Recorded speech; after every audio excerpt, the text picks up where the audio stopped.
go, another motherfucking video back in here. All right, here we go. So I was seeing that popped up that I guess not Sepultura, the Cavalera Conspiracy or Cavalera, whatever the fuck they're called now. They are going to be re-recording Morbid Visions and Bestial Devastation EPs. I'm sure some people are fucking crying about it, saying, what the fuck's the point of re-recording it? The fucking originals are classic. They are. The fucking raw-ass guitar, thin guitar, just very juvenile style playing, but it fucking works. I love both of those releases.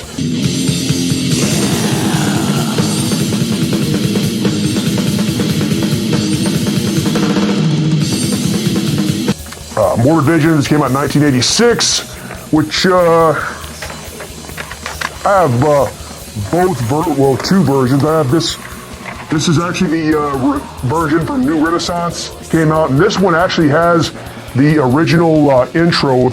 All these re-released versions here, Road Racer put out, do not have the original intro, which the intro is the Carl Orff's Carmina Burama. If you know that, it's been, if you hear it, you know what it is. It's been in a lot of fucking movies. It was in 1981's Excalibur, other movies. It's very iconic, but it is on this version, but when they re-release it, it's not on there because they copyright reasons or whatever. But yeah, this is a New Renaissance version, but this one also has the Bestial Devastation EP, which originally was a split with Overdose, which is another Brazilian metal band that's put out a shitload of stuff. They're still active as of 2018, as far as I fucking know. But yeah, it's really cool. It was originally on Cogumelo Records, which in Brazil released some fucking great shit. And with those two first Sepultura records, that was a pretty fucking influential scene right there. I mean, obviously they were very influenced by the German scene, Sodom, Destruction, Creator, the black thrash kind of shit. But the Brazilian scene, they took that and took that raw sound and took it even to a more extreme. And I know that Norwegian black metal is very influential as well, but they grabbed a lot of influence from both the Germanic scene, the Three Triple Threats, Creator, etc., but also from the Brazilian scene, Sarcófago and all these other bands. That was fucking pretty influential, raw shit. I mean, like Sarcófago, the first INRI, whatever the fuck you want to call it, classic release. For me, when it comes to Sarcófago, I like the Rotting EP better. INRI has good songs, but I hate the fucking drum sound. It sounds like a fucking typewriter. That album, I so wish that they had the drum production that sounded more organic versus that shit.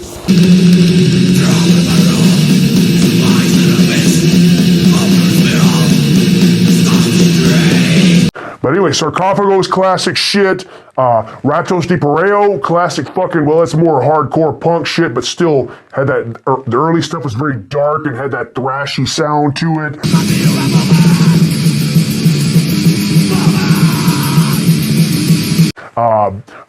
Volcano, another classic Brazilian thrash, dark thrash sounding shit.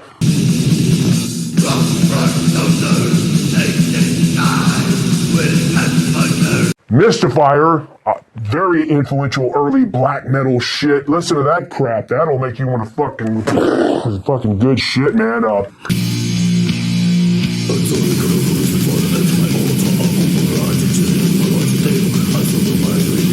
Sex Trash, more thrash metal, but it had that black metal hinge to it. Very good shit.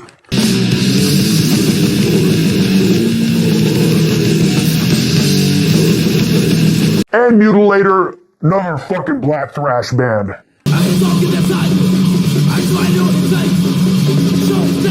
So all these bands were very influential in creating that sound. And now, I'm getting off topic, but going back to Sepultura, re-recording those two albums, actually I'm okay with it. I'm kind of curious to hear it. Some people think, why fucking ruin the classic? Well, if you don't want to hear it, don't fucking listen to it. Just listen to the original. Fucking moron, you don't gotta fucking, doesn't matter if they re-record it, you don't have to buy it. Don't fucking buy it. Don't listen to it, you stupid motherfucker. Anyway, yeah, I'm kind of looking forward to it. Is it going to be better than the original? No. You can never recreate that youthful, enthusiastic approach to it with that aggressive and testosterone-filled approach. So they're not going to recreate that. But I know I heard they did put in a post of an advanced track of Morbid Visions of the song. It sounded good. It just reminded me of just Beneath the Remains era Sepultura.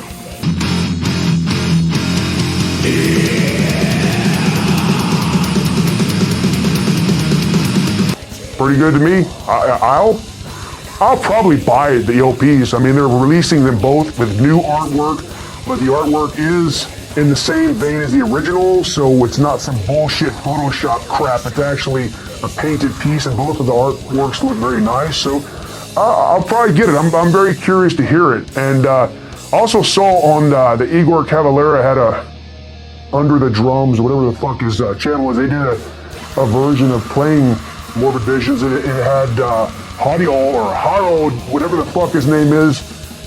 He's on there. He called him Jadiol, but normally I see the J, and it's Latin America. I think it's an H, but whatever the fuck. The original lead guitarist from Sepultura, they played a version of it.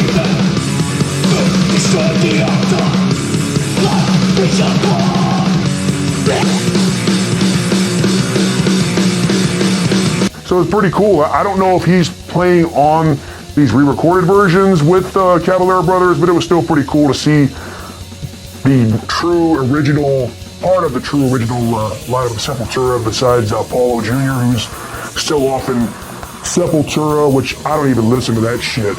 Ever since going back in time when Arise was out, I really loved that album, but then when Chaos AD came out, I bought that shit, and I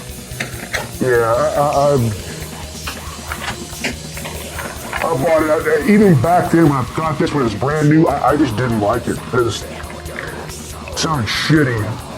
But then again, at this time, this is when I was, I'd already been into fucking thrash metal and hardcore and punk and a little bit of death, but this is when Chaos AD came out, I was already kind of beyond that shit. I was already into way heavier crap.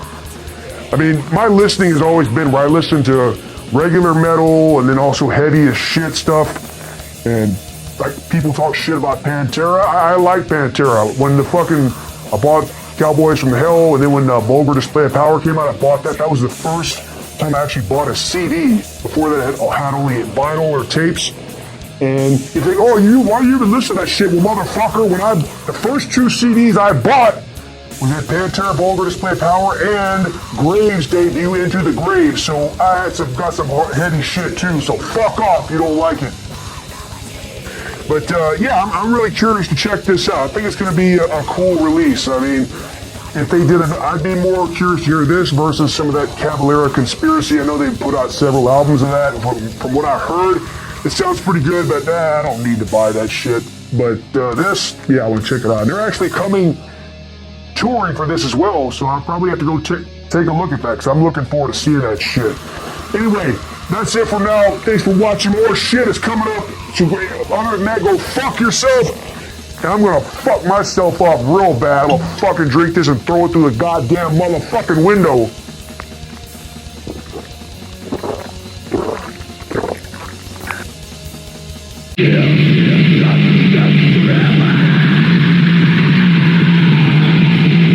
I'm ready to go another fucking video on this motherfucker! Back! So, been wanting to do this goddamn thing for a fucking while about,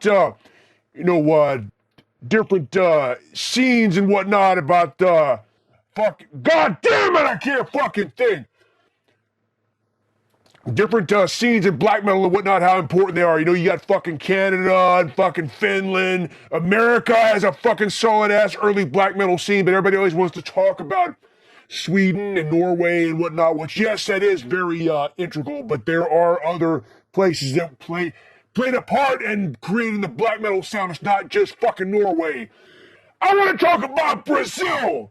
I know they get it. They get shout-outs, whatever the fuck you want to call it, but I think that they deserve even more credit than what they're given, honestly. It's... Stop! Motherfucking... motherfucker! Motherfucker! Yes! Yes, motherfucker! Yes, we'll talk about it! Motherfucker! This little fucking sucker, his favorite fucking... Yes! We'll talk about it, motherfucker! His favorite goddamn Brazilian band is a Necrobutcher, the old fucking... Well, they're still around now, but... Not goddamn Necrobutcher, bassist from Mayhem, Necrobutcher from Brazil. That's his fucking favorite band, which is a good band. But yeah, we'll talk about him, motherfucker. Just give me a goddamn chance. So yeah, Brazil, you know, they're pretty fucking influential, you know, because of course he's got fucking the typical shit, he's fucking bullshit, fucking spikes ass motherfucker. If you remember in the old days when I first started this goddamn channel, I used to wear these motherfuckers on every video, and then every time I'd be getting ready and stuff, the shit be scraping my fucking walls up and getting hung on shit, tearing the fucking crap up, so I stopped wearing them. I thought, dude, for fucking Brazil, this would be the perfect thing to wear, but now it's getting all fucking hung up on this goddamn shit. Anyway, man, trying to look all fucking evil as fucking... Anyway, let's get back to the goddamn topic, motherfucker. So Brazil, I mean, they really, I feel, were very influential. You know, you got the Venom from fucking England, of course, everybody knows that shit. Bathory, Norway. There's no point talking about that shit. You know the fucking story. But going back to Brazil, they had a very interesting, unique approach to it. For one, all the lo-fi recordings, because it's pretty much all they could record, afford, I guess, whatever was available to them. But that also helped with the sound, but also the visual looks, the spikes. And they took the fucking look of Venom and took it, went 120% into it. I mean, went balls out. That's the way it fucking should be. And you know, all these bands in Norway definitely were influenced by Sarcófago, that look on INRI, the cover and that look. I feel that was very influential on the Norwegian scene. And what's interesting about Brazil, too, they, you know, of course, you could look at them, and mainly they were influenced by Bathory and whatnot, but also a lot of early German thrash, Destruction, Sodom, Demo, stuff like that, Creator.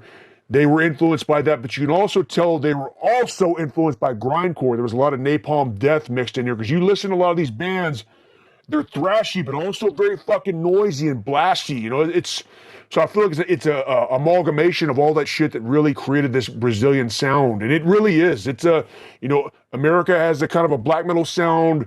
Norway has a sound. Brazil has a fucking sound. And back then, they didn't really refer to it as black metal. It was just fucking thrash metal, or how some people call it trash metal.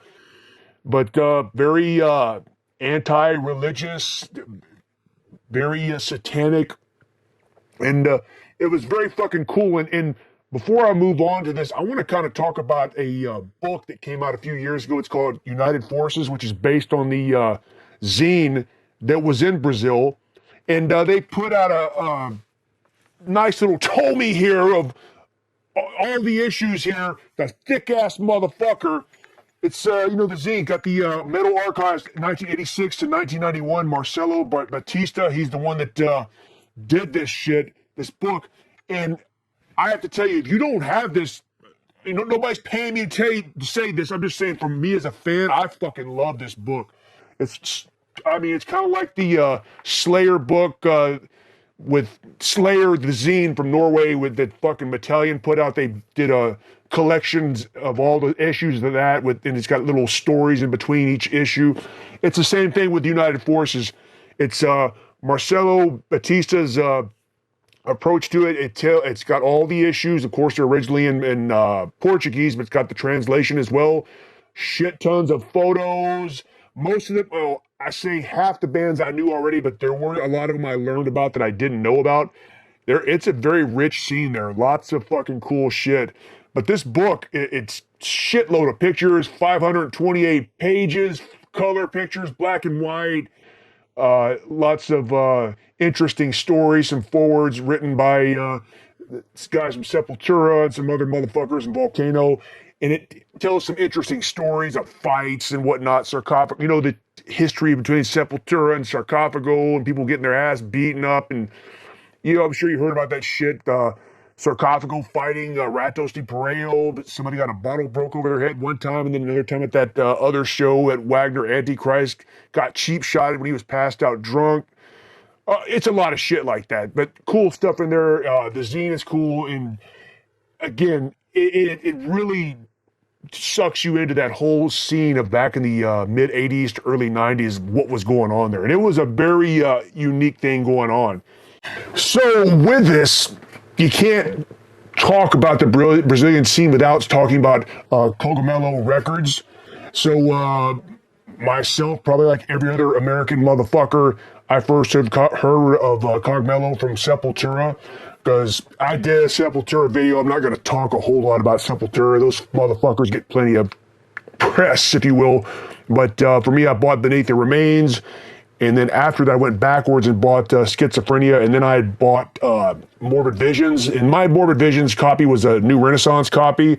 But then I became aware of Cogumelo. And then after that, Sarcófago, which actually I should have brought the fucking tape. The first Sarcófago I heard was Rotting, that Rotting EP or mini LP. That was, fuck, I should have grabbed the motherfuckers. Was it Maze that put it out? In the cover, it's the censored cover. It's black, just the logo, and it says featuring original singer of Sepultura, which I thought was fucking stupid. And I know I read that Wagner Antichrist and people from Sarcófago were pissed off about that, which I could understand why, because it looks cheap by them trying to do that. But before I get into Sarcófago, let's talk about Cogumelo Records. It began as a record store. Belo Horizonte, Brazil in 1980, and then in 1985 it actually became a label, and it became a pretty influential ass motherfucking label. That first, I don't know what the fucking first release was, but the monumental release of the Overdose Sepultura split, which the Sepultura songs became the Bestial Devastation EP, which I think is some of Sepultura's best shit. I kind of even like that better than Morbid Visions, honestly. But both of them are pretty fucking good. But yeah, they had a record store and a walk-in shop, and it looked very cool. Over the years, they released all the name bands from the Brazilian scene. There's so many of them: Mutilator, Overdose, Chakal, Holocausto, Sepultura, Sex Trash, Volcano, Witchhammer. It goes on and on. So around that record store, a whole fucking scene grew. And it's just really interesting, too, because I remember I saw years ago of a Sepultura video from back around 86 or something. They were playing live. I can't find it. I saw it on YouTube years ago. They're playing live in Brazil. There's a big upside-down cross burning, and it sounds like they can barely even fucking play. Their guitars are all out of tune.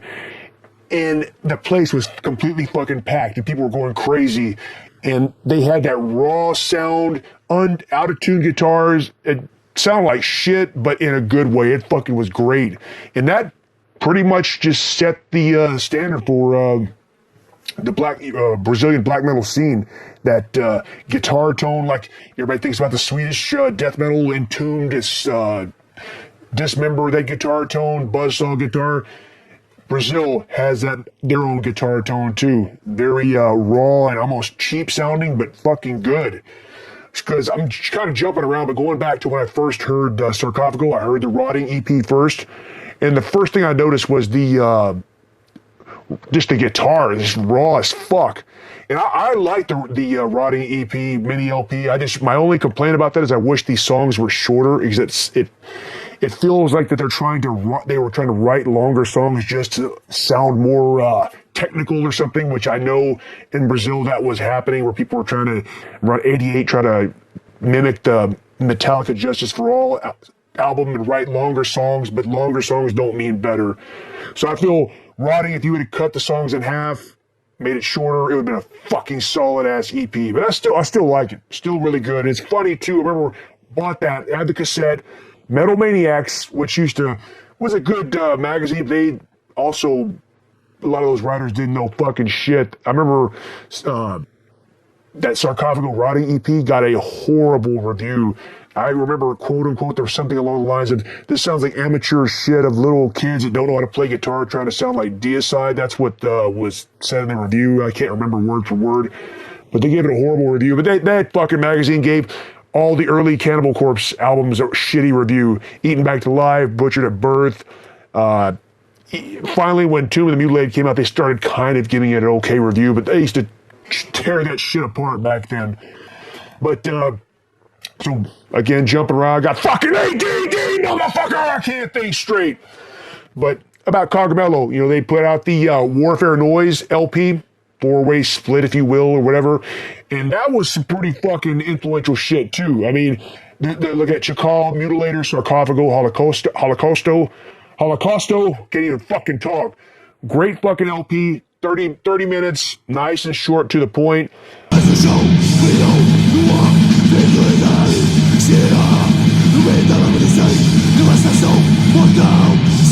I know everybody fucking loved that Sarcófago tracks on there, Satanus and Black Vomit, which the Black Vomit's fucking good ass song.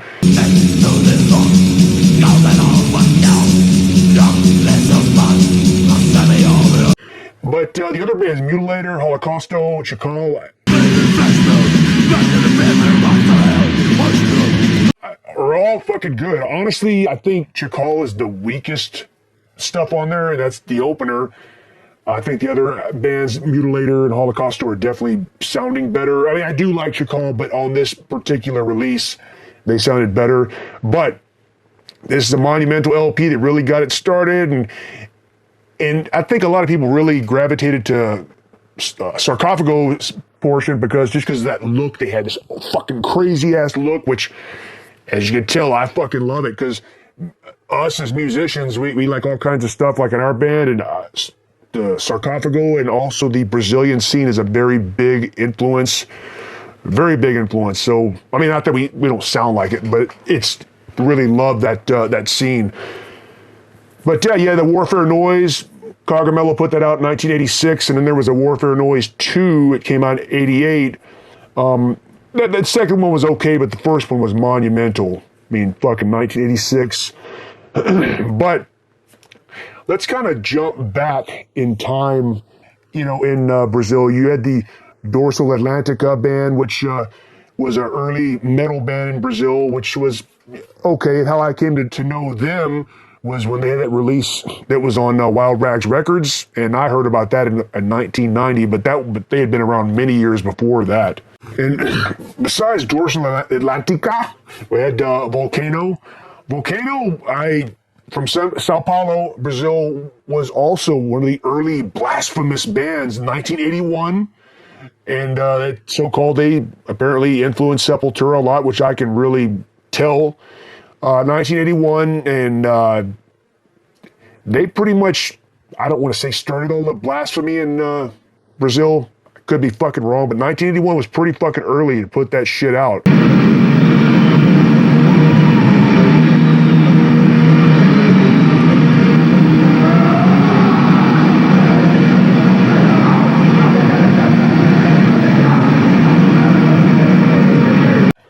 And they put out some fucking solid records over the years. I mean, and the thing about it, all these bands, Volcano, I think, kind of really set the tone to really create, because a lot of these other bands, Volcano, Mutilator, a lot of them had this same kind of sound and the raspy vocals, which is very distinctive for the Brazilian sound.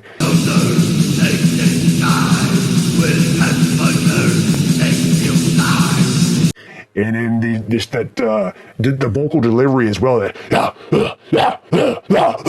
which I fucking love.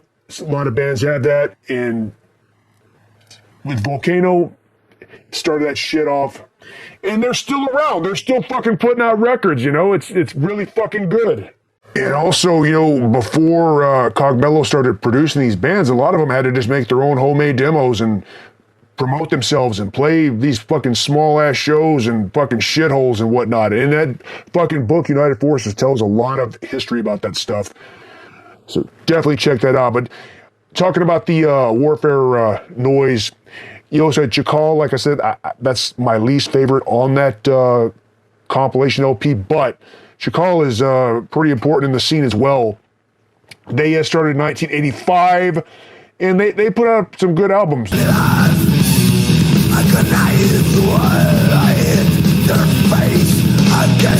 Their debut album, Abominable Anno Domini, which was put out by Cogumelo, and Chakal is basically Portuguese for jackal, which is cool. But yeah, Chakal, they've had a pretty solid discography over their history. I mean, Children That Sacrifice demo, the Warfare Noise, one split in that debut LP I just mentioned, then also Living with the Pigs EP, The Man His Own Jackal.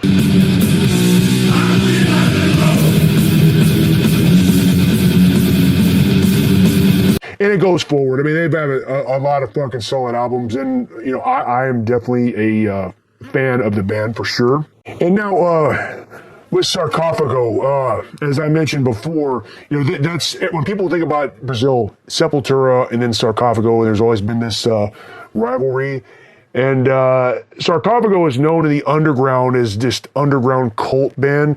But honestly, I think they could have been even bigger had the later albums they didn't do that drum machine bullshit, because those later albums, song wise and the way the vocals are, I think they're good albums, but the fucking drum machine just sounds like pure shit. I mean, it sounds like fucking garbage. I can't even listen to those albums. It fucking pisses me off because I think those albums really could have been something cool.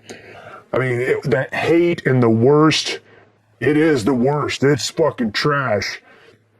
But INRI and even the Laws of Scourge, I think it's a good album. I like it, you know. And then the Crush, Kill, Destroy EP is very fucking good. The Crust EP is fucking crusty garbage. But, you know, INRI, that infamous cover. But honestly, for me, I wish that, I mentioned this in a video before, I wish INRI had the same production that Rotting had, because I just don't like those overly triggered snare that's on there. It sounds like a fucking typewriter or something, but I understand this was 1987. They were still trying to figure out how to record this stuff properly. But honestly, for me, when I listen to Sarcófago, I always go and listen to the demos. The Satanic Lust demo, Black Vomit.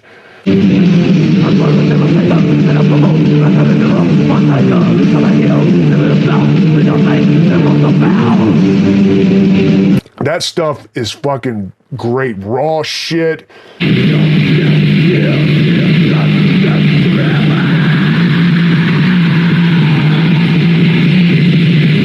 I know some people always say that sounds fucking like some hipster shit, as they say, oh, you know, I only listen to the demos.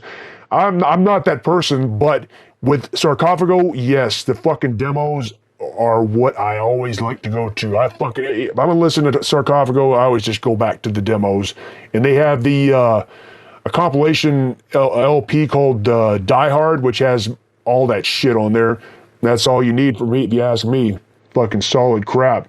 Another cool band, Mutilator, which I think is really cool too. 1985 they started, of course, on the Warfare Noise LP.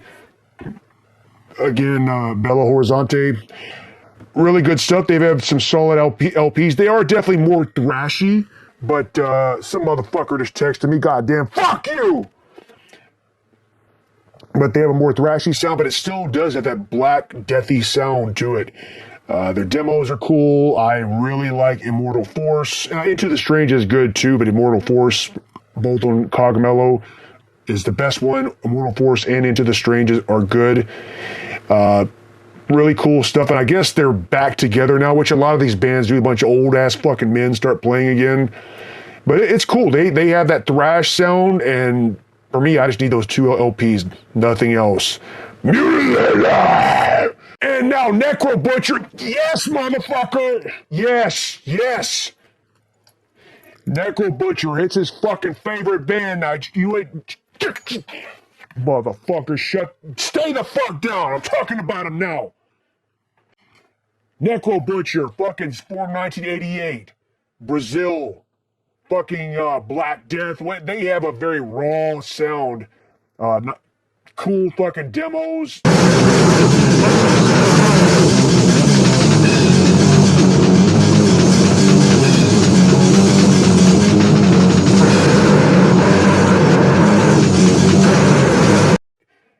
in actuality, I guess all they had was demos, and it's fucking raw as fuck. And I like it. Good shit. They had the look and everything. Very short-lived band, but for me, I feel pretty fucking, they made their fucking point. Really fucking good raw band. Even this fucking dumbass fucking puppet motherfucker likes the band. And also, you can't talk about Brazilian bands without talking about fucking sex trash. Great fucking black thrash band. The drummer from Sarcófago ended up going to play for them. Very fucking cool shit. Yeah, my favorite, I like the Triple X 7-inch EP, which I don't have the original from 1989, but I have the reissue, which is really fucking cool. Great cover in the back picture. Fucking great name. The vocalist's name is the best name of all time. Pussy Ripper. Great name.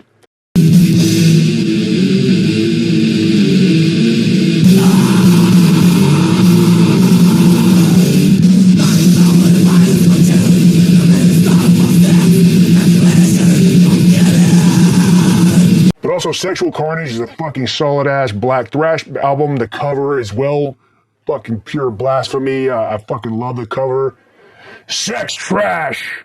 Another fucking band, Genocidal, which I had heard the name, but I actually read more about them in the United Forces book, so I guess it's kind of a new... I started listening to them after reading the book because I hadn't heard them before that, but yeah, very good fucking black thrash sound.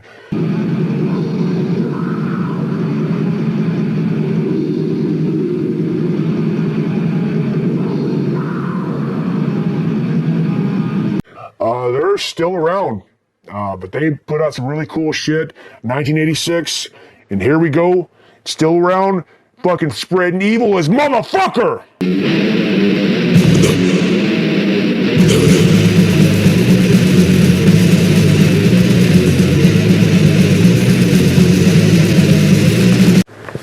Then, I mean, of course, Cogumelo put out the Warfare Noise Part 2, 1988.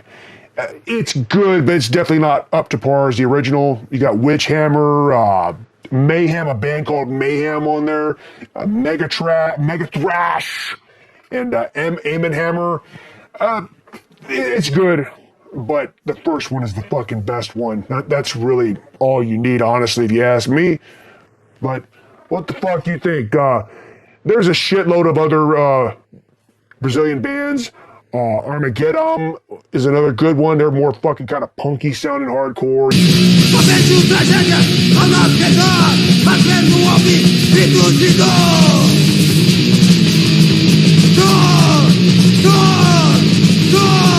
got Matt Ratos de Pareo.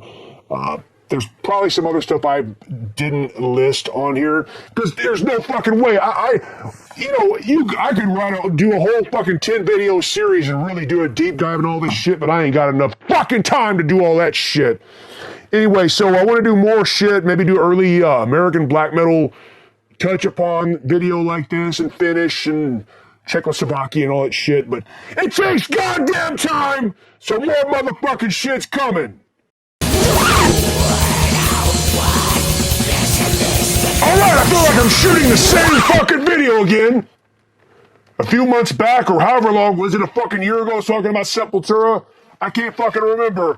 Here we go, another fucking video! So we're back here again, so I see Sepultura still re-recording shit. They're re-recording Schizophrenia. Yeah, in the last video I did months ago about their re-recording Bestial Devastation and Morbid Visions, I was kind of interested to get it. You know, and in the video I said I might even buy the vinyl, which I didn't. I never even bought it. I don't need that shit. It was cool to listen to, but still, the original's fucking better, way better. But now I see they're re-releasing Schizophrenia, and on Apple, they released a single of Into the Void, or Escape to the Void. Great song. I think it's unnecessary. It's just no point in it. However, I mean, I listened to the re-recording. It sounded good. I mean, it's fine. And I know I haven't heard, but I can imagine a lot of people probably getting pissed off. Oh, they should have never fucking do that. That's fucking sacrilege. I mean, it is, but I don't give a fuck. It doesn't matter to me. As long as I still have the originals, I can listen to those. I don't care. It's their fucking band, their music. For them, it's probably kind of cool to go back and re-record that and revisit it. Some people will say, oh, it's just a cash grab. It's a cash grab. Well, I mean, if they're fucking make some money on, fuck it, whatever. If people want to buy it, there are people that want to buy it. So if you want to buy it, cool. I'm not going to buy it, but I will listen to it when it comes out. It's cool there with Schizophrenia. I saw the cover artwork. It's just like the original, but just redone, but in the same vision. But again, it doesn't bother me. I'm not going to fucking start crying. However, I would be fucking pissed off if they re-recording this shit and then just try to delete all the other ones. Even though I got the originals, I'm not going to worry about it, but they just act like the other ones weren't available and they got rid of them, like kind of like Star Wars and the original trilogy where fucking George Lucas wants to make the originals unavailable, but only that fucking bullshit, all that added CGI crap that fucking ruined those goddamn fucking movies. I mean, ruined them! And yeah, Barry, Gold Medal Show, thank you. You sent me a link to email, or email me a link to buy some bootleg versions of those original ones, because that's what I want to see. The original shit that I saw in the theater as a kid, not this fucking bullshit that we're trying to alter history and not let you see the originals. That's fucking stupid. So Sepultura's not doing that. Their original catalog's still available, and, you know, again, I have the original, so I don't fucking care, but whatever. You know, as long as they're not trying to delete the past, it's just something interesting, kind of like Exhumed. They re-recorded Gore Metal, which I thought was unnecessary. I fucking love the original Gore Metal, that deep, just heavy sound, which I bought it when it first came out. The re-recording, it's good. It's clear. You can hear the fucking drum fills, hear all the actual instrumentation better. But I still love that original one, just that fucking raw, heavy-ass shit. Which, speaking of Exhumed, just this morning, I fucking set my ass down and watched that entire 3-part Exhumed documentary series on YouTube. I thought it was pretty fucking good. It was pretty interesting. I love Exhumed, so it was, you know, I already liked them, but just, they put that together. It was well done. Interviews with all the bands. I mean, all the fucking members. It was done cool. You know, they talked about a lot of stuff. And if you haven't watched it, I highly suggest you go look at that shit. It's on their YouTube channel. There's 3 parts of it. That could have been a cool ass like DVD release, theatrical or whatever. But anyway, like they re-recorded Gore Metal. It wasn't necessary, but it's still cool. I'll listen to it. So with Schizophrenia, Schizophrenia had a very unique sound of production on there, and I fucking love how it sounds. It just... I still remember I bought that cassette when I was a kid. Just remember that it had that blue cover. You open it up the inside, smelling that tape, and then hear that sound of how the song sound, Escape to the Void. It just, all those songs, man, it just brings back such good memories. And to me, hearing it re-recorded, there's just no fucking point. I don't know. I know when I did that last video, a lot of people were okay with the re-recordings, and a lot of other people were crying about them. Either way, I get your point on both parties, but for me, I just don't really worry about it because I try to let stuff that doesn't affect me bother me. I choose to listen to the other shit, just like people cry about these fucking posers and going to shows. I don't... God damn it! Fucking light. They don't bother me because usually the shows I go to, those motherfuckers are not there. If they are there, I don't care. They'll be gone in a couple of years anyway, so whatever. I don't let shit like that bother me. You know, even like these shitty ass bands that sound like crap or have rap mixed in there. Whatever. Go do it. Enjoy yourself. I'm not listening to it, and I don't have to. That's why I like in this day, you don't have to listen to that fucking shit. Go listen to your fucking rap metal bullshit or fucking shit looking like fucking hip-hop crap. Enjoy yourself, motherfucker. Enjoy it. It doesn't bother me because I'm going to still listen to fucking hateful ass music that's underground, fucking wipes the ass of society. So fuck these goddamn son of a bitches. What do you think about Schizophrenia re-recorded? I don't know.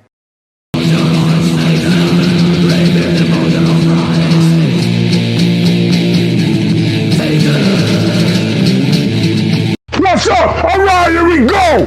You are back on air. Back, we're talking some more crap. So what we're talking about, we're going back to Brazil. You've been watching this channel, you know I've talked about Brazil origin of black metal, the Sepultura early shit. I've done Sarcófago videos before. And yeah, here we go, another Brazilian video. And also, this one's about Sarcófago, which I've talked about them in depth before, but I'm going to talk about them again. You know why? Because I like it. But yeah, I plan on doing another kind of a deep dive into Brazilian black metal. I did one before talking about kind of the typical ones, Holocausto, Volcano, Sarcófago, all that stuff. We'll get a little deeper and talk about other bands. But this one here, Sarcófago, which albums do you need to, are essential to own?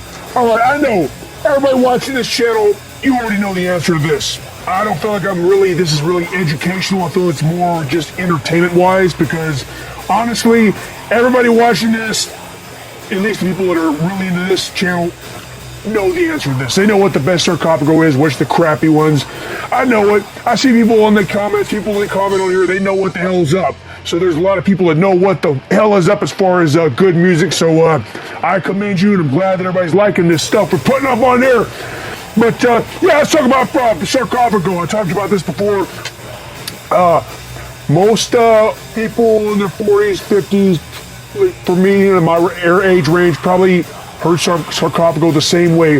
If you're around 53, 54 older, you may have actually heard the demo or the album before that. Me, I'm right around 50, so for me, I first heard Sarcófago in 1991. In 85, 86, 87, I was still in the punk rock and heavy metal, thrash metal stuff, and I started in the late 80s, started really understanding the good underground thrash stuff. But I'm sure everybody in my age range, this is where you first heard Sarcófago. They released Rotting with the black cover with this stupid thing featuring original singer of Sepultura, which I thought was stupid. I thought the logo was really cool. This is the 1991 Maze release version, which nothing special. There's a black tape here, nothing inside, nothing. So bought this, listened to the music, it was raw as hell, didn't know what to expect. It's just kind of a surprise, whatever, you don't know what it is. But anyway, I like it, this raw, punctual stuff, really good stuff. But let's get into Sarcófago. What do you need to know? Yeah, Rotting's a good album, but we're going to jump ahead. Like all the demos and stuff, honestly, for me, my go-to stuff to listen to for Sarcófago is the demos. I mean, I know that kind of sounds cliche. People, oh yeah, man, I always only like the death demos. I only like Autopsy's demos. But I mean, really, I really truly do, and that's why there's been a ton of bootleg of the demos, CDs, cassettes, LPs. But for me, the definitive one is this one, this Die Hard, that Grey Haze released. They have done a really good job on reissuing all this Sarcófago stuff. I mean, I have some of the other albums on old CDs and tapes, but I'm going to mostly focus on the Grey Haze reissues. And this one is really nice. It's got all the early demos. Comes with this really excellent booklet with some great liner notes and cool stuff in there. This alone is worth it. But it's got several rehearsals that came out before the actual original demo that came out. It's pretty interesting. The first rehearsal, whatever it was recorded on the liner notes, was recorded at Dee Crazy and Butcher's house. They were brothers in the band. 85. In some ways, I kind of like this demo or rehearsal better than the actual Satanic Lust demo that came out. But I mean, everything's good. It's interesting too. On this first rehearsal, there's different versions of first and second versions of these songs on here. The first one's actually sung in Portuguese, which you probably can't even really tell. Just hear all that shit, you can't really tell, but it is. Two different versions, and actually they did have a second guitarist. According to this, his name was Bob Thunder. Who the hell that is, but he actually recorded on some pieces on this first and second version rehearsal stuff. Really cool to have. I mean, this stuff is streaming on Apple Music and all that crap, but this album is worth buying. This is my go-to. Excellent stuff, excellent stuff. And looking on here, they have the Satanic Lust, which I'm sure everybody has seen. So the Satanic Lust, that was their first official demo that really got circulated in the tape trading community and all that kind of crap. Got their name out there. And that's what just the power of that demo has got. What's helped them get signed to Cogumelo, which went on to do that, to be part of that Warfare Noise compilation. I have that LP. I've showed it on here before. I don't feel like digging the damn thing out, but Warfare Noise LP compilation, very influential in the Brazilian metal scene and also just black metal in general. That was a groundbreaking compilation, and that's what really got the attention from Sarcófago, just because of the raw music and the lyrics and just the way they looked, post-apocalyptic look, just pure Satanism and whatnot. It's interesting too, even in the liner notes, it talks about how they feel like they were a better studio band than live because apparently they were always drunk for live sessions, which, whatever. But hey, I like that raw kind of crap. It works really well.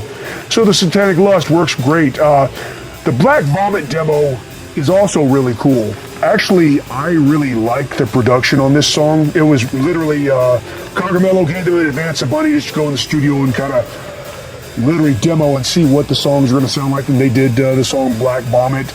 I know that they said that it was a half-assed attempt, and some of the stuff was off, the vocals were off slightly and the different stuff, and actually D.D. Crazy, the blaster himself, didn't play on drums here. His family was moving or something. Bud Butcher, his brother, still played on it because he was still in town because of college or some crap like that he was studying.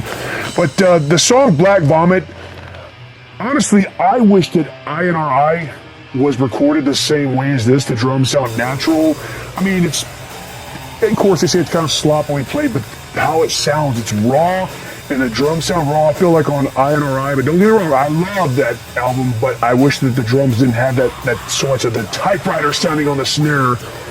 This version here of Blood Vomit I really like.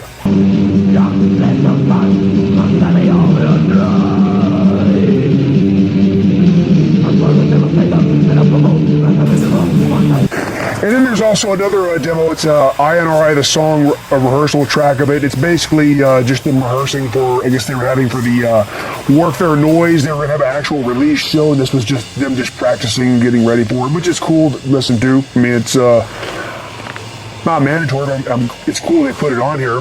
Now, the next part is Christ's Death demo.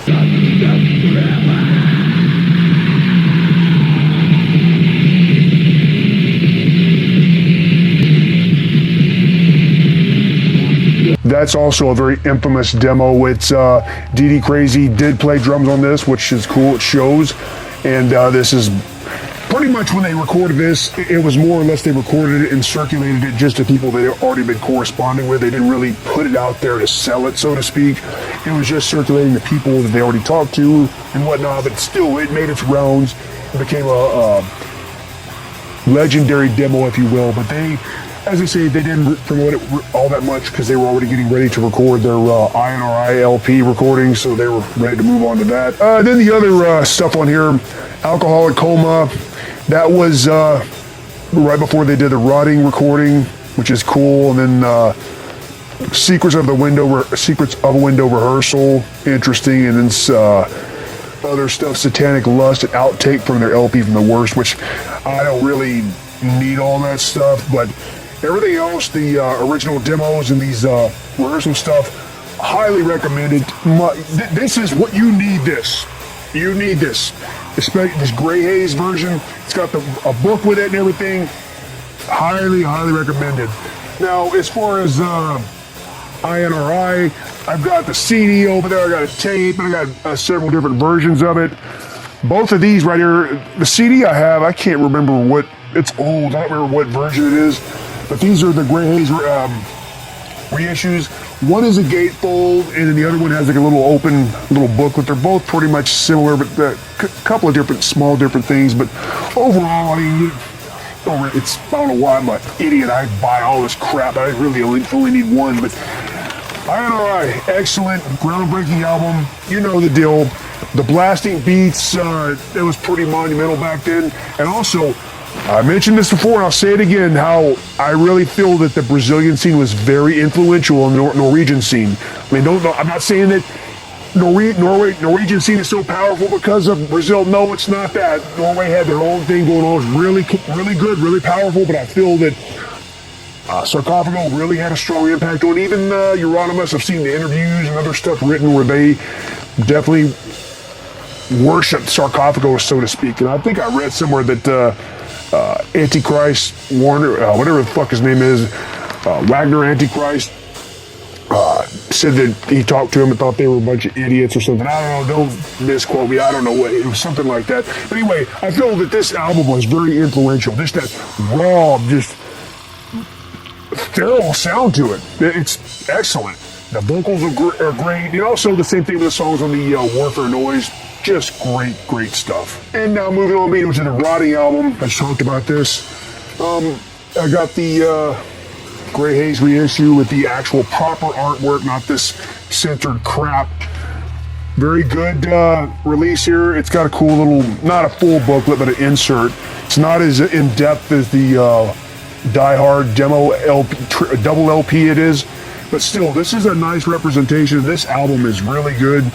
Not as good as the original stuff. You could tell they were trying to get a little progressive. Progressive is not the word, but they were trying to get more technical, adding, more structure to their songs, which in a way I think is a detriment because some of these songs are really. I like all the songs on here, but I feel like some of them are just going on, repeating riffs over and over and adding more stuff just for the sake of it. Yeah, let's make this more technical. Hey, let's add another riff. Let's make this 8 minutes long. That's what I feel like the weakness of this album is. Some of these songs could have been cut in half. It'd be just fine. But still, I love it. It's one of my favorite albums, so whatever. I'm still going to listen to it. Law of Scourge. This is definitely more thrashy, death metal-y, if you will. But still, highly recommended. Real drums on it too. Overall, I like this. There's a lot of varied stuff on here. They tried to mix it up some. I mean, like Midnight Queen. Son of a bitch! Yes, the damn thing's broke. Like the song Midnight Queen it's a little different than what they normally do, but it's alright. And then there's a re-recording of the song Black Vomit. It's cool. Then Screeches from the Silence, they have a music video for that, which is pretty good. Of course, they have a different look. It's still black metalish looking, but kind of glamish.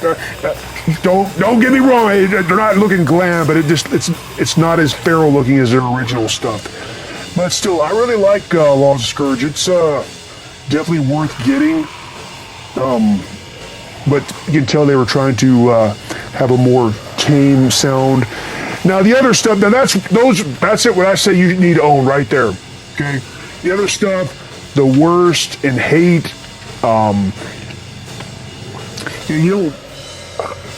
Those albums would be a lot better if there was real drums. The drum programming sounds fake as hell. This sounds horrible, especially Hate. Hate would have been a really good album if there was a real drummer on there, because I do like the songs. I mean, the songs on Worst are okay too, but Hate was aggressive, a lot of blast beats, and that was a real drummer. I mean, of course, I know I've saw interviews with Antichrist, Wagner Antichrist was trying to make it the fastest recording of all time or whatever, which it is very fast, but it sounds like a robot going blast beats. It was a little bit slower with the actual human drummer. It would have been really good. Actually, I'm curious, all you people that really like Sarcófago, what do you think about those last two albums with the drum machine tracks? I mean, do you like them? I know Grey Haze reissued those as well. I don't need them because I don't want them, but somebody's buying them, so apparently people like those. What do you think? Do you like those albums? I'm really curious, honestly, what you think about those. I just don't listen to them. I want to hear this real stuff. Anyway, let me know. What do you think? But more stuff's coming. More Brazilian black metal stuff. More horror movie stuff's coming up. So keep in touch let's keep this going. From the humid streets of Salvador to stages around the world, their music continues to echo through the crypts of black metal lore Long live Mystifier! Long live evil!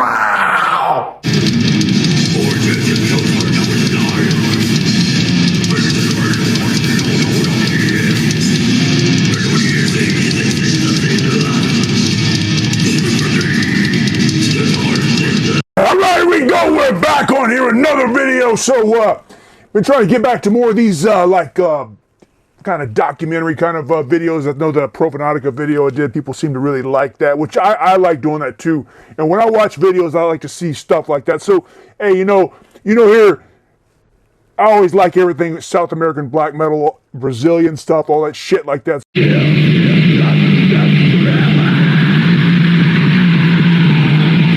So, I've been meaning to do this for a long time. We're going to do a video about Mystifier. Everybody thinks about South America, they think about Brazil, you always think about Sepultura, Sarcófago, stuff like that, or even, Holocausto or Chakal.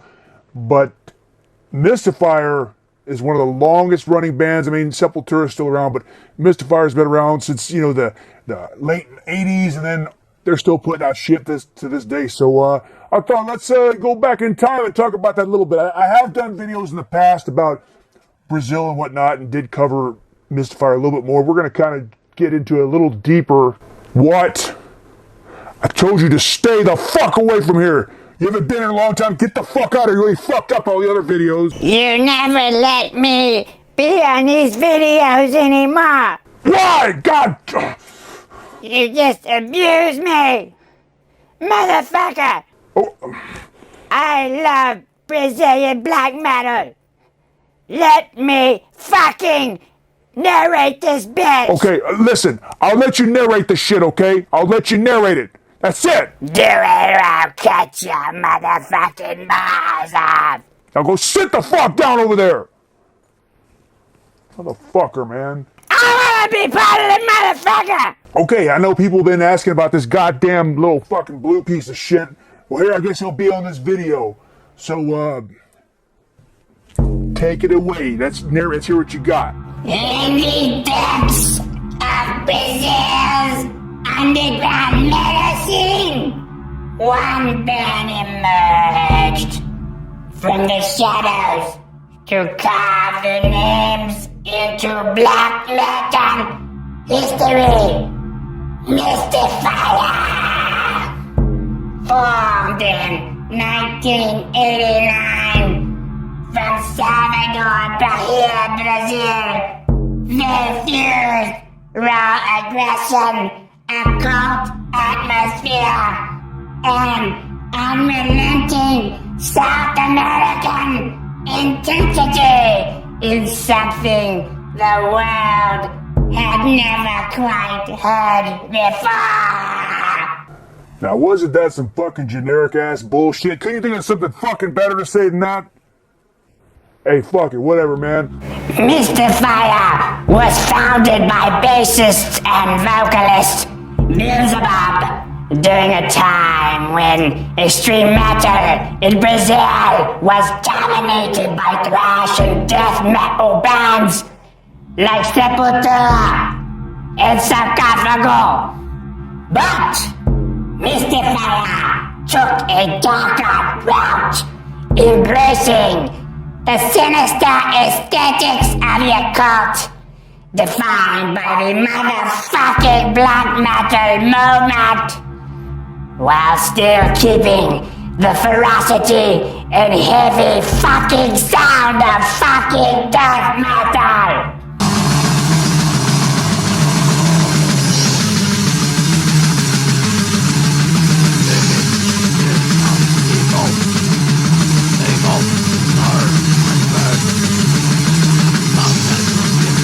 The early demos, tormenting the Holy Trinity. That demo immediately caught the attention of the underground tape trading network.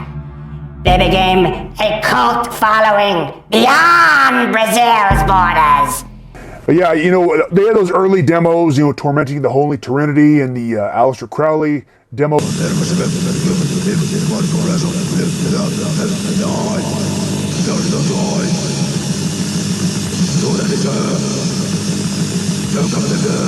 But that 7-inch that even Nuclear War now has reissued it. I've talked about it on here. Did a really nice reissue on that. But that is one of my favorite Mystifier releases. I mean, I know the early stuff is really good, but honestly I think I listen to that more than anything.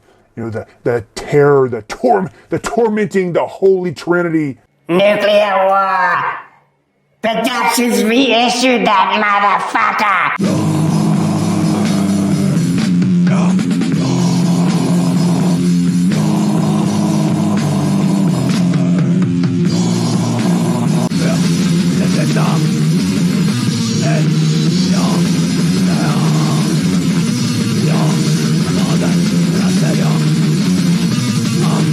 In 1992, Mystifier released Wicca, their debut LP. And it was not just another extreme metal record. It was a ritual captured on vinyl. Mixture of death metal growls and haunting keyboards and relentless evil riffs.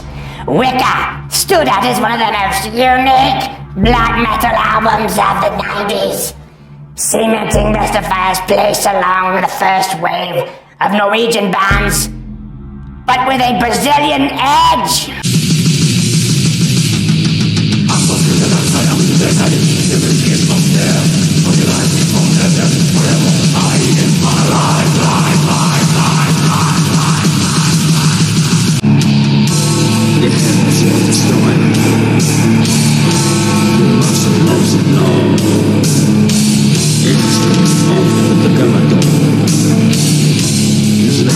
Yeah, with Wicca, and even the early albums at Goetia, both of those are really good. And what I really like about Mystifier is they have that raw, evil black metal sound. It feels very occult, like you're listening to a seance or something.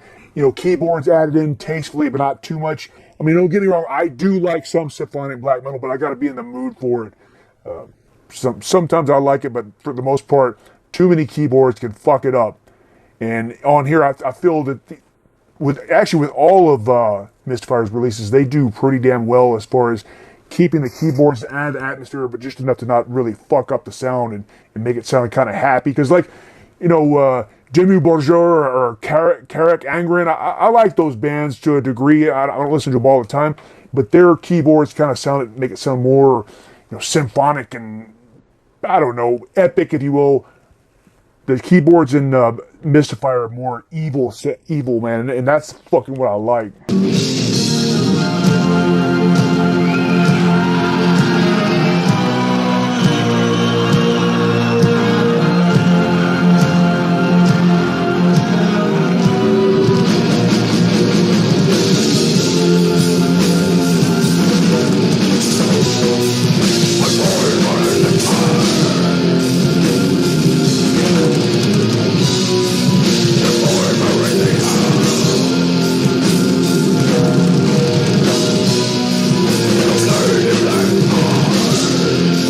The follow-up albums, Goetia, push Mystifier's occult themes even deeper, blending atmospheric elements of feral South American lore.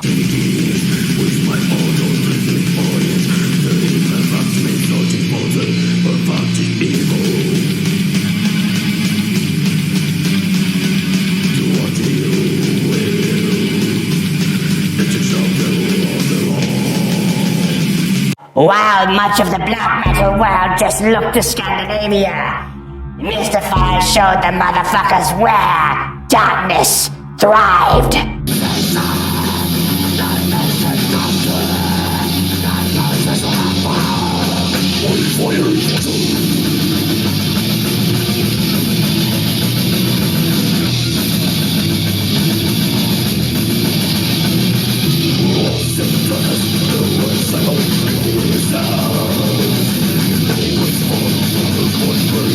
And you know, continuing going into the modern, because the early on, you know, this early stuff, first two albums, the demos had that more of the bestial kind of sound.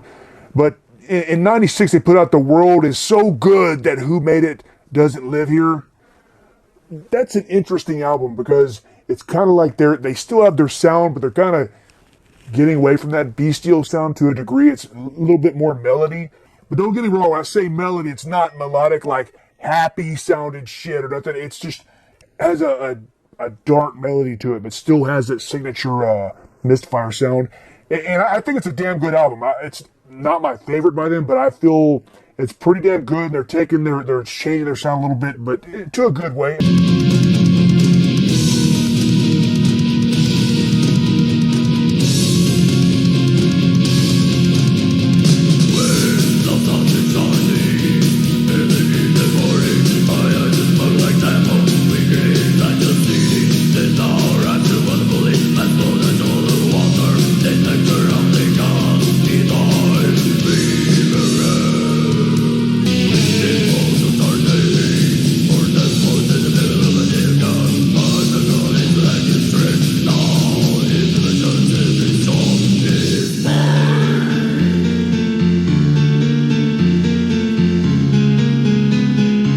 Mystifier! Their importance goes beyond the music.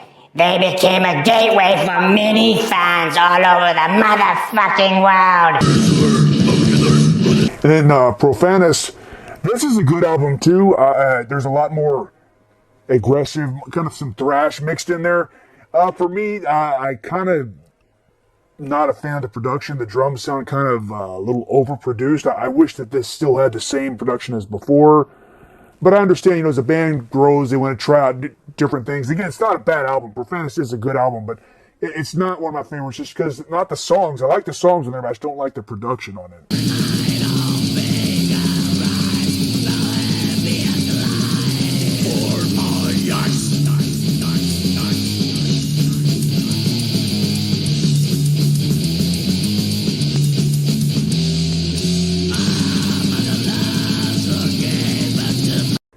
And also one of their most recent releases, 2019 on Season of the Mist Records, Protagoni Mavri Magiki Dynastia, some shit like that.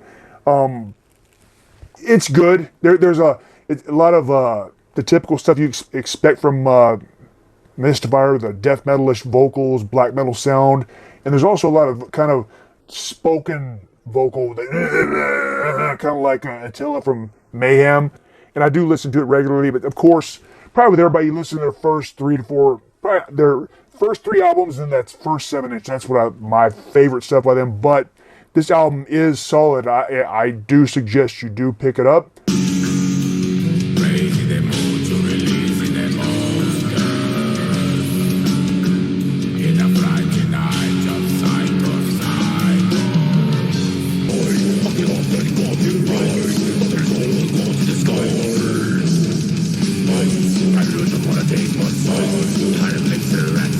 Decades later, Mystifier still remains active. To this day, touring internationally, releasing new material, and keeping the sinister vision alive. Their unwavering dedication to evil fucking shit ensures their place in black metal history not just as pioneers, but the keepers of the black semen, of demonic warriors. Demonio decimoto, fugido.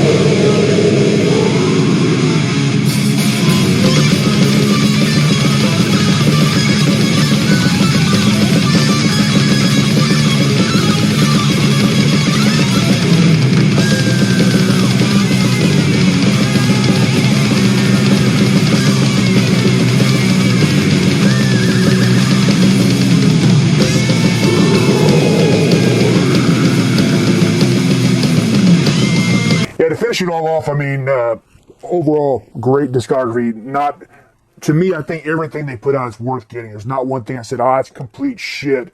They also did a split with Lucifer's Child, which that's pretty damn good, too. That came out in 2022. I suggest getting that. But overall, it's just one of my favorite bands, man. It's like, you got Sarcófago with limited releases and some of these bands that didn't put out a lot of stuff. But Mystifier, they're still playing strong, and hopefully I would like to see them live. And fuck, it'd be more excellent to play a show with them, man, because that's like a big deal to me in Mystifier's classic stuff. Even The fuck y'all think, man? I think it was worth talking about this band. I'll be doing some more shit like this, kind of doing a little more of a deeper dive into bands. And again, this is not comprehensive. It's just kind of my approach to this fucking stupid Puppets idea, whatever the fuck he says on there. From the humid streets of Salvador to stages around the world, their music continues to echo through the crypts of black metal lore. Long live Mystifier! Long live evil!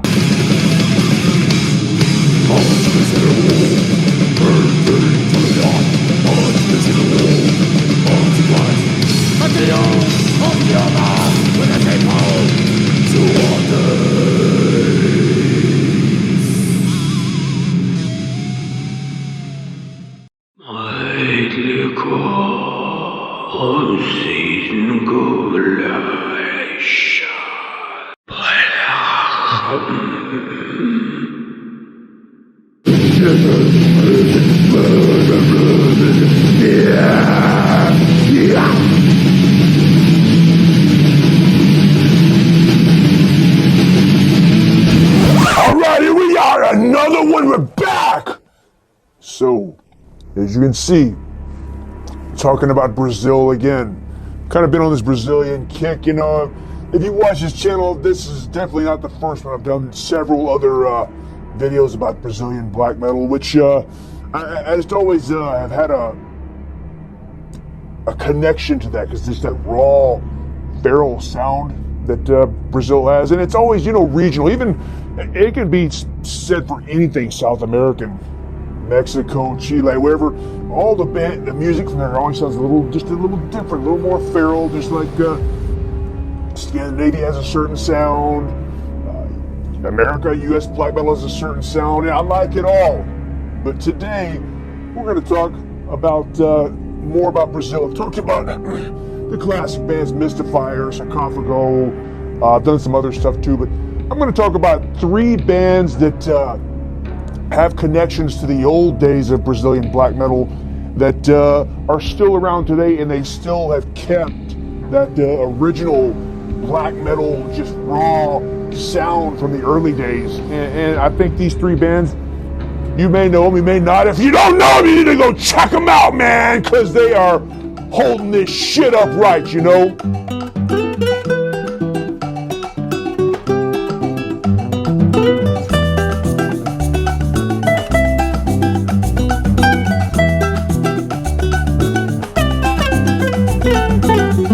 If you look at it, Brazil has always had a really strong connection with metal in general. And a lot of it has to do with the back history of Brazil. I mean, I'm not going to go through the whole history, but you know, they've gone through military dictatorship. They went from the 60s all the way through the mid-80s, and there was a lot of censorship and poverty and bullshit like that. So a lot of people had to deal with a lot of stuff like that. And it just seems to be that a lot of the youth just were drawn to heavy metal, you know, just that raw, rebellious outlet, you know, to fucking say their fuck you attitude, we're tired of this shit. And it seems like, too, thinking about this, one big event in Brazil that I think really turned a lot of things this way was when Kiss played there in 1983 with the Vinnie Vincent lineup, and that was like fucking huge, and I think that really brought over a lot of people into fucking heavy metal. I mean, I know there was other things too, but that was a pretty prolific thing that happened back then. But again, going back to the extreme poverty, I think it gave metal a really authentic rage, you know, that really, I gotta say, resonated with working class youth motherfuckers, you know, out there. It's just that people were pissed off, tired of being poor, censorship bullshit, and they had this outlet to say, fuck you, and they ran with it. You know, and also in Brazil, it's historically Catholic and, you know, got a lot of influence by evangelical churches. So a lot of young people were just sick of that shit and rebelling against it. They saw metal as just an evil anti-establishment avenue to take, and that's why they went to that direction. And that's why I think you look, all these bands were ultra satanic and ultra just occult and all decked out and all this shit. And Of course, looking back, Venom, early stuff in Bathory, those Corthon pictures, the spikes and jacket leather shit and everything. But I think that in Brazil they really took it to another level. And everybody always talks about the Sarcófago INRI cover, and it truly is iconic. That whole photo shoot, it's just iconic. I mean, it's influenced so many bands. I mean, even me, look at this shit I got. I'm got all fucking weird shit, spikes and shit. I mean, that is a direct influence from that all the way back in the 80s when the Sarcófago did that. And the thing about Brazil is they were very much influenced by a lot of the European bands. If you look at a lot of the bands, they were into early Napalm Death and Creator and Sodom and stuff like that. But I feel they put their own mix into it. And a lot of it had to do with the conditions. The poverty, they didn't have access to nice amplifiers and great recording studios. They recorded with whatever they could, and some of it was just very raw, but I feel like that rawness truly captured the feeling.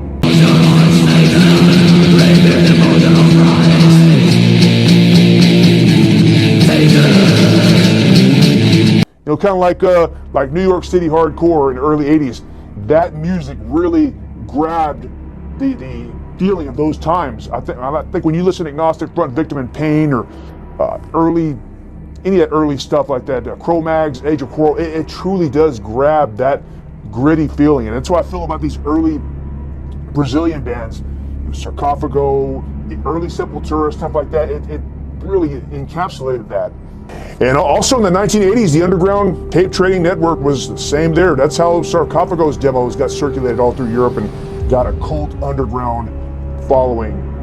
Belo Horizonte, Sao Paulo, all these areas were a hotbed for music.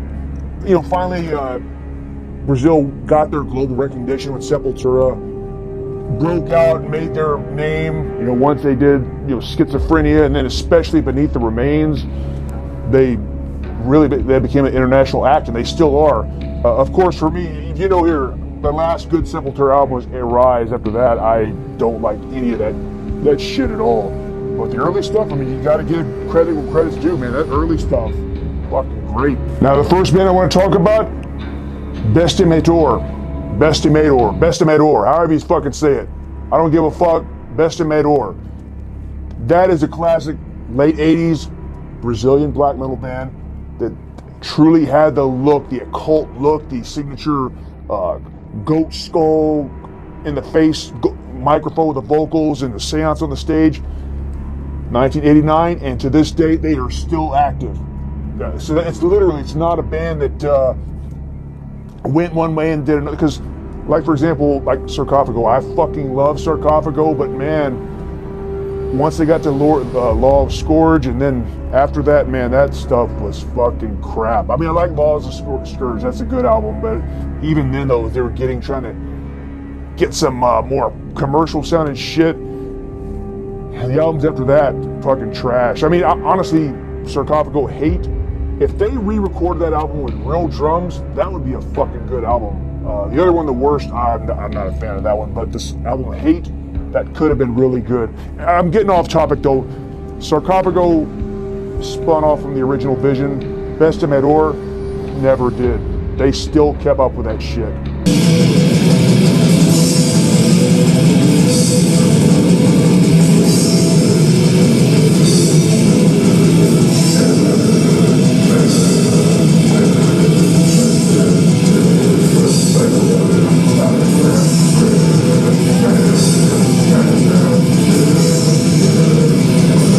Basically, in 1989, they were formed. They were originally called Transgressor.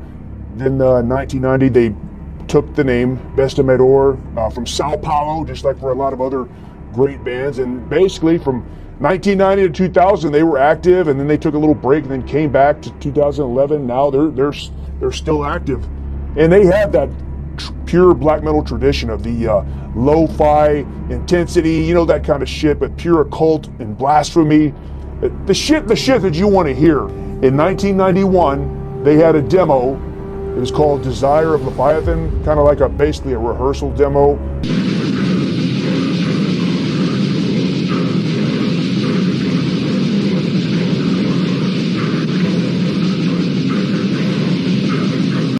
And they even admitted, the band said, early they were inspired by the classics, Sodom, Possessed, Venom, and then also the infamous Warfare Noise Comp, Brazil. I mean, that's ideal. I mean, that is one of the most influential compilations of all time.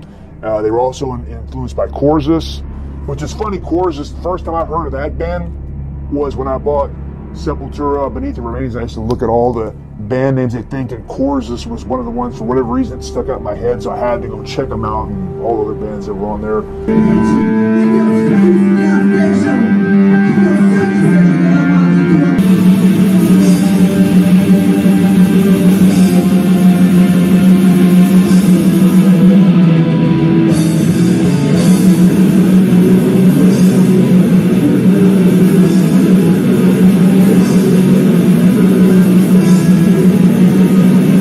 But really, at Bestimator, they always just wanted to have a overall freedom of expression, freedom of religion, to do whatever the fuck they want. And visuals also really played a big part of their stage presence. I mean, look at even to this day, they still, when they play a show, they put the time into it to have, blasphemous rituals and outfits and whatnot. And I fucking love that shit, man. When I listen to black metal, I want to see that kind of stuff.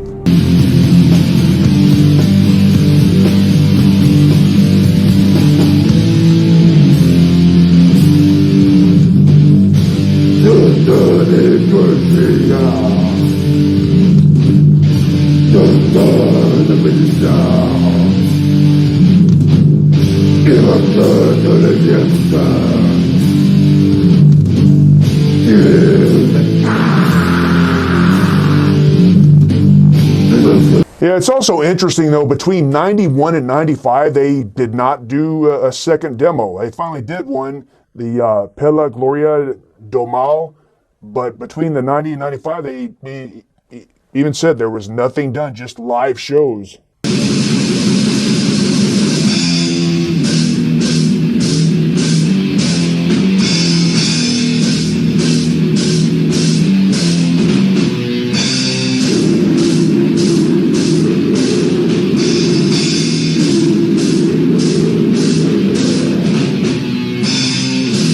And they have never done a full length, which would be interesting. They did, but they've done a ton of splits, and there was a compilation that came out in 2022 that had a lot of their demos and splits and rehearsals on there, but no full length to this date.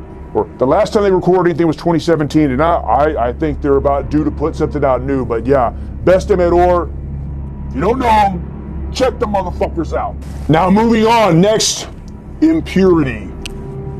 Maybe you might know this band, boy. I don't fucking know, but this is another classic band from the late 80s that are still around, and they're still fucking just pure blasphemy, fucking the shit that I like.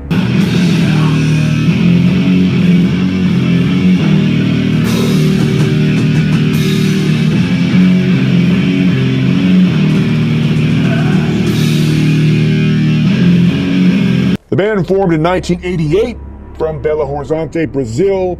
The same place, man. Sarcófago, Sepultura, Mystifier, Holocausto, all that good shit. And the band, early on, they made sure they let it know they were firmly into Satanism and occultism.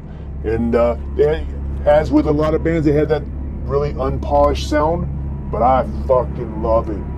Love it, man.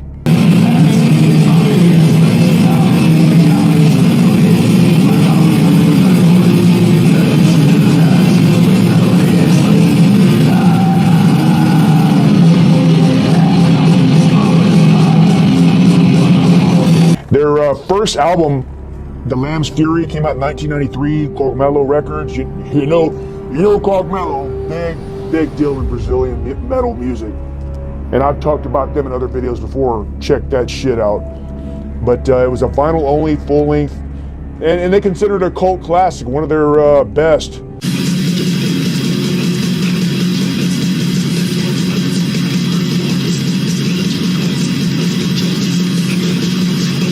And I know Nuclear War Now has reissued it, good stuff. It is an excellent album, but for me, my favorite release by them is Into the Ritual Chamber. I don't know, it came out in 1996, I mean, years later, but came out Cogumelo again on CD. Into the Ritual Chamber, that just the cover of that demon-looking shit on the cover, it just caught my attention. It has a very dark, ritualistic feel to it. I know Grey Haze has reissued it before, and Grey Haze has done some great Sarcófago issues and stuff.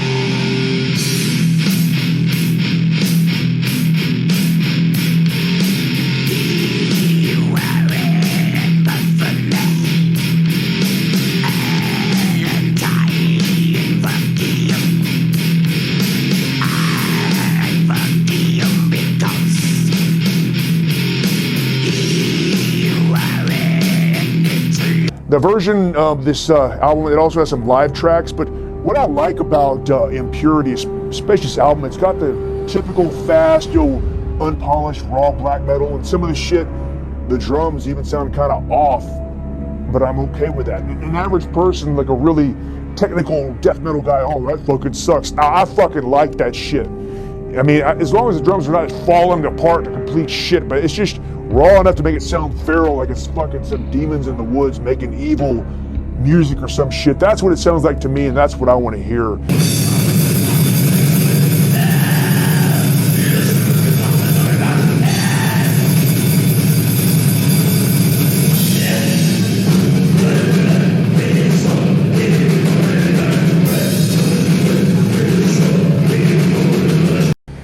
And also what I like about it, besides the Brazilian sound, the Sarcófago sound, all that kind of shit, they also have a lot of palm muted, heavy, slowing it down.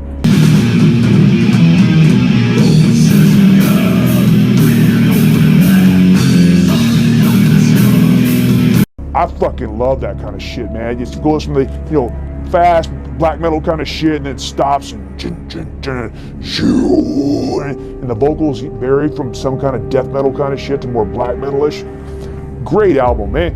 Again, everybody talks about the Lamb series the best, but I don't know, man. I always go to Into the Ritual Chamber as one of my favorites. Another album, they did Necro Infamous of Tumulus Return, 1986, Cogumelo. Good album, real cheap ass looking cover.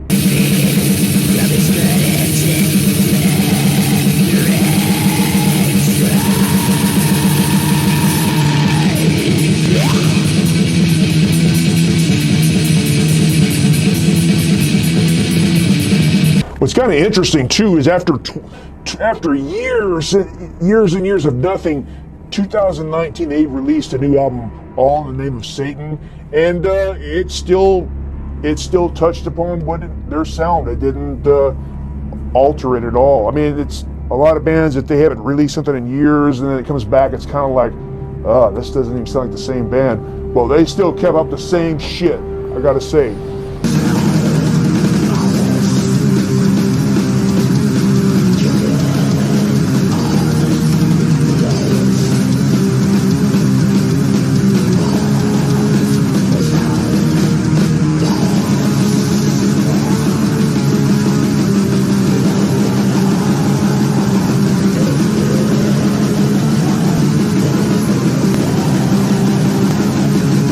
So again, Impurity, fucking great. And these bands still playing live. I'd be great to see them live. They're fucking even better to even go play a show with them. We ever get lucky for that. But anyway, man, fucking Impurity. And lastly, last band I'll talk about is Tormentador. Now, this band is newer. They started in 2020, so like, yeah, 20, that's new band, why the fuck are you talking about them? Well, if you know any fucking shit, you know this band, it's newer, but it's got fucking old school motherfuckers who are around from back then, so they have a very firm foot into those old days of Brazilian black metal.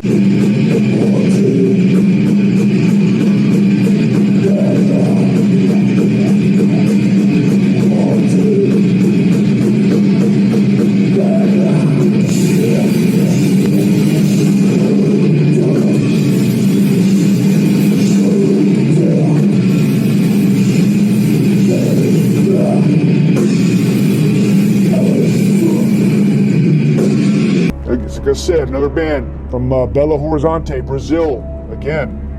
And it's got Rodrigo, who was in Holocausto, also Impurity, I just talked about them. And then Armando, who was played in Sarcófago for a little bit, Mutilator and Holocausto. So all of them has had their hands in, all of those in this band have been in other bands that were very integral to the early creation of the Brazilian black metal scene. So that, just by that alone, by default, this new band, Tormentador, you need to check them out just because of that.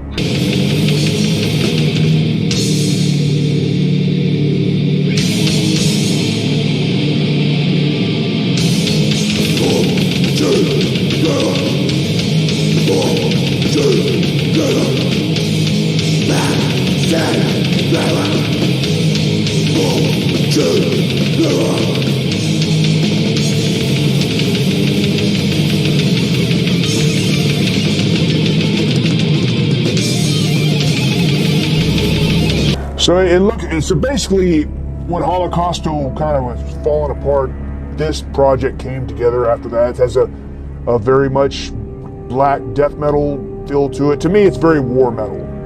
Definitely very war metal. You can tell they were trying to recreate that mid-'80s raw sound. And it's got some, the production is a little better, but still, it still has that raw, feral sound. And that's why I am mentioning this band here, because you need to check them out. And they've only been a short period of time. They put out some pretty good releases. They did the Morta Negra, which was on Nuclear War Now Records. I have that. Great fucking album. Excellent album.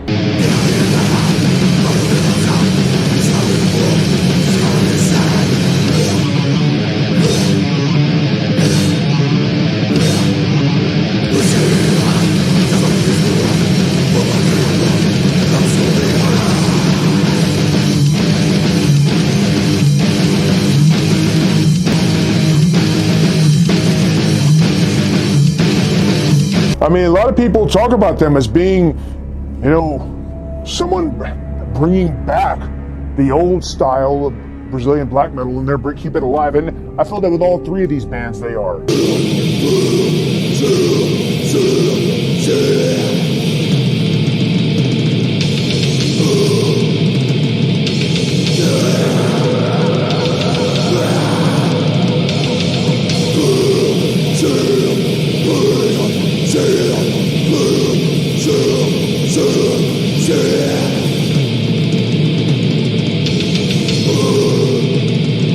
And then most recently did a split with Goat Semen, which is great fucking war metal shit. Which, speaking of Goat Semen, on Tampa Morgue, they just recently did an interview with Goat Semen on there. So if you don't, I always talk about Tampa Morgue podcast, one of the best on the fucking internet. But you need to go check that out. They did a great fucking interview with Goat Semen, talking about their history, talks about the split with Tormentador and other things.